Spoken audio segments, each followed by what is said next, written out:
Vous êtes sur place au Congrès à Versailles. On a également noté évidemment ce tacle contre l'opposition et Nicolas Sarkozy. On revient à la situation de 2007, c'est-à-dire avant que l'ancien président ne supprime des policiers et des gendarmes. Vincent, avec à vos côtés le député Frédéric Lefebvre. Alors justement, c'est la question que d'abord on a envie de vous poser, Frédéric Lefebvre. On rappelle que vous êtes député Les Républicains des Français de l'étranger, en particulier de la circonscription Amérique du Nord, notamment avec les États-Unis, qui est un pays qui connaît bien les questions de terrorisme. C'est peu de le dire. J'arrive de Houston. J'ai atterri il y a quelques heures pour être ici. D'abord, quelle est votre réaction par rapport au discours du président de la République ? J'ai trouvé que le président de la République était à la hauteur de la situation. La France est attaquée, la France doit se défendre, la France doit adapter son droit, sa constitution pour se défendre. Et je n'ai pas hésité un millième de seconde à me lever pour l'applaudir. Même s'il critiquait le fait que le nombre de policiers et de forces de sécurité est diminué depuis 2007. Comment vous avez ressenti ce tacle par rapport à cette... Moi, je ne veux pas rentrer dans ce type de polémique parce que les responsabilités sont partagées. Et d'ailleurs, lui-même a reconnu que sur les questions de défense, les décisions qu'il avait prises de réduire le nombre de militaires... Qui avait commencé sous Nicolas Sarkozy.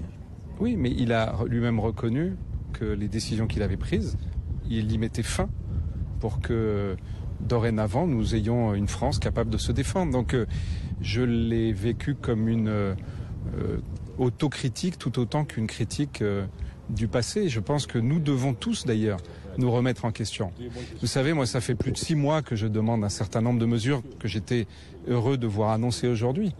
Et je ne vais absolument pas, alors que j'étais, je vous le rappelle, avec nos compatriotes qui sont loin de la France et qui vivent comme les Français ici les événements terribles avec une volonté, une seule.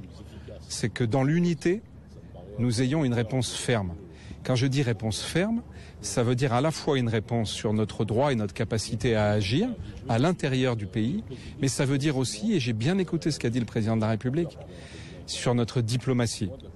Et dans une tribune ce matin que je signais dans le Huffington Post, je suggérer que les anciens présidents de la République, les anciens premiers ministres, les anciens ministres des Affaires étrangères soient eux-mêmes associés à la réponse que nous devons donner diplomatiquement, car chacun... C'est quoi la réponse diplomatique à votre avis ? C'est une coalition avec la Russie ? C'est une coalition avec tous, et l'obligation pour ceux qui ont aujourd'hui, qui sont adeptes du double langage, ou qui en tout cas ne sont pas dans la clarté. Comme la Turquie, par exemple ? Je ne veux pas personnaliser, mais évidemment, il y a de nombreux pays qui ont une histoire et d'autres combats et qui doivent réviser la hiérarchie de leurs priorités. La France est en train, et le président de la République l'a dit, de réviser la hiérarchie de ses priorités au niveau diplomatique. C'est très important. Le mouvement qu'entend faire le président de la République, que nous réclamons depuis longtemps, que États-Unis, Russie et Europe se réveillent. Avec 52 parlementaires de droite et de gauche, j'ai lancé cet appel il y a plusieurs mois pour que l'Europe cesse d'être passive, que les messages de soutien et de solidarité de l'Allemagne et des autres pays d'Europe se transforment en action. Ça peut être quoi, juste d'un mot ? Ça peut être très simplement que chacun des pays qui est concerné, tout comme nous, par le terrorisme et par la lutte contre le terrorisme, soit décide d'envoyer des hommes, soit décide d'envoyer des matériels, soit contribue financièrement. On ne peut pas continuer d'avoir une diplomatie de solidarité et de compassion de la part des uns et des autres. C'est un combat qui est le combat du monde entier. C'est un combat de la communauté internationale. Et je me félicite d'ailleurs que le président de la République ait annoncé avoir saisi le Conseil de sécurité.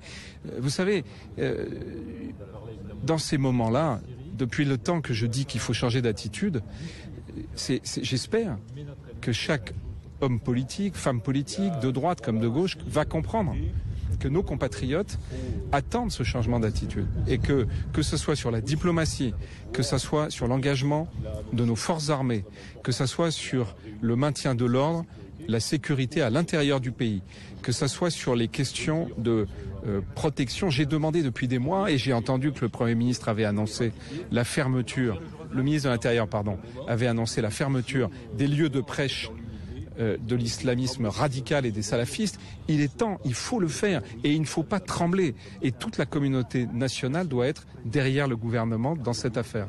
Merci beaucoup Frédéric Lefebvre, et on retiendra également que François Hollande n'a pas récusé la proposition de Nicolas Sarkozy, en tout cas implicitement, proposition qui, je vous le rappelle, consistait à mettre des bracelets électroniques aux personnes qui qui sont fichées S. Il faudra en évaluer la conformité avec les engagements très contraignants pris par la France au niveau international, une évaluation qui est remise entre les mains du Conseil d'État. Merci beaucoup Vincent Roux, donc en direct de Versailles. Effectivement, sur ce